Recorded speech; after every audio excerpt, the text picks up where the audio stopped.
Okay, good morning or afternoon. It is late here in DC, but this is the class for February 23, 2010 for Software Design 1. Uh, what I'm going to do, I'm going to review a little bit of what is going to be in the exam next Thursday, 12:25. I'm sorry, 2:25:10. Okay, and basically, well, we're going to go over an introduction to the topics that introduce programming. We're not going to really cover C, but only the basic stuff we discussed up to last time. Okay, so we're going to be covering the elements of C of programming in general. Okay, what are those elements like? Variables, if-then statements, looping structures, etc. And we're also going to discuss program design with flowcharts, which is what we have been working on heavily. So expect quite a few examples on this, and then writing some basic MATLAB programs and functions. That's also an important topic. But I think flowchart will be the main topic of this exam. Also, we discussed a little bit C language tokens and C language identifiers. Okay, so we're going to be discussing today more details about identifiers. So it might be just some very basic ideas about, for instance, what are valid identifiers? What are the valid names? How to form valid names? That's as much as we're going to cover for C language, and of course the different types of tokens that you can find in C language. Okay. Use as a couple of more exercises, examples of flowchart problems. Okay, and I think this is I hope this is visible. But basically, let me perhaps put it up a little bit. Okay. So the first part will be draw a flowchart that implements the mean. Okay, of a list of numbers. So it's basically the sum, okay, a sum from 1 to n of some variable x, some array xi, and divided by n, and then it's stored in some variable x bar. Okay, obviously we cannot represent x bar with a text editor, so you can use some other name. Another example is draw a flowchart of the process required to load a video to YouTube. So I'm putting that because actually I just have to figure that out, and it's a set of specific steps, okay, that you can take on. So so here the whole idea of flowcharts again is common sense. How will you do it step by step? Okay, so take your time to analyze what is each step that you will have to take in order to accomplish the goal. Sometimes I think it's better to have more steps than less steps. Okay, so go into more detail than less detail. That's I think is better, because you can always remove detail, but if you're missing something that is important, then the flowchart is not complete. So it's better to have an over complete chart. That's what I'm trying to imply. So last time we were discussing data types. Okay, and type declaration. Sorry. Okay. So I started writing a table. Okay, here.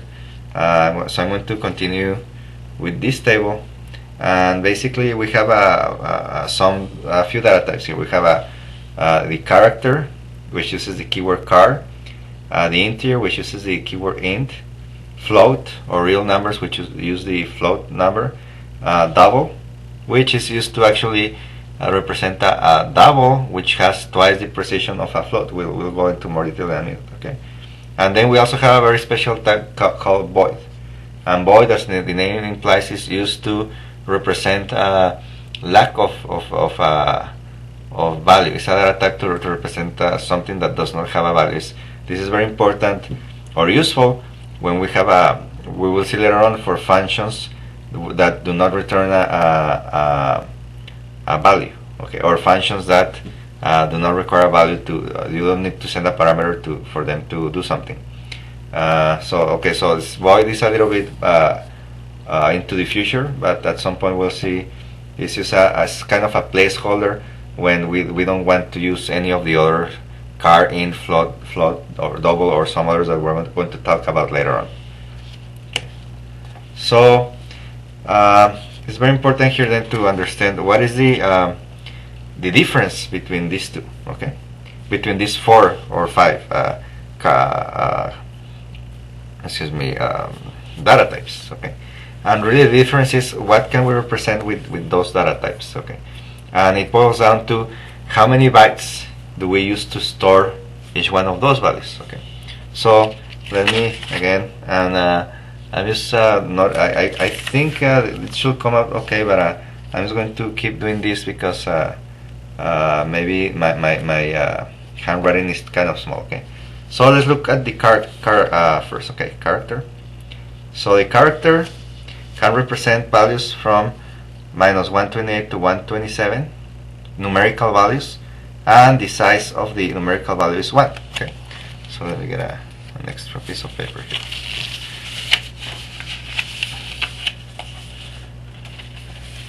So the character, as we saw before, are used to represent alphanumerical symbols. Okay, so we can have basically a car, okay, takes 1 byte. We know that 1 byte has 8 bits, okay, so it's 8 bits.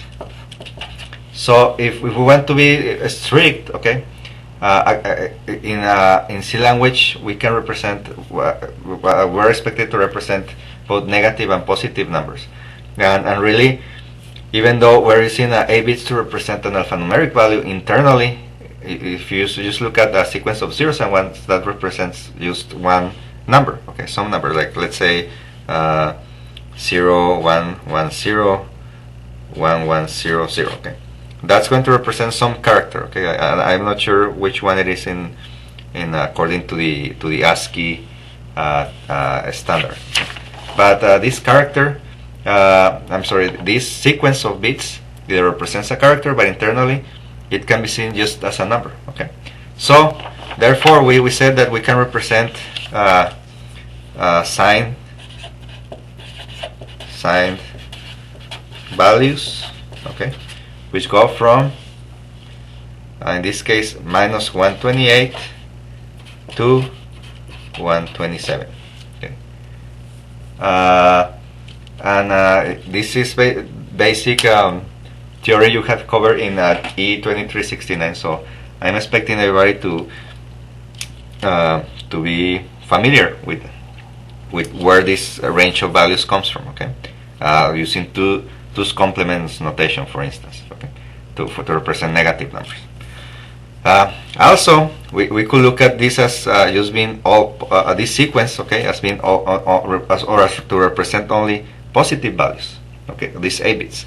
So in this case we say we have unsigned values, and in this case, as we discussed last time, it goes from 0 to 255, okay. Now, what is more useful, using the negative, the full representation from 128 to 127, or the unsigned representation from 0 to 255? That's going to be up to you, depending on what you want to do, or if you need to use negative numbers or not, okay. If we don't need negative numbers, the advantage is that then we increase the number of positive numbers that we can use. But like essentially we double the number of positive numbers we can use. In many applications, like for instance, if you are counting the number of students on a class, for instance, or in the department, using a positive number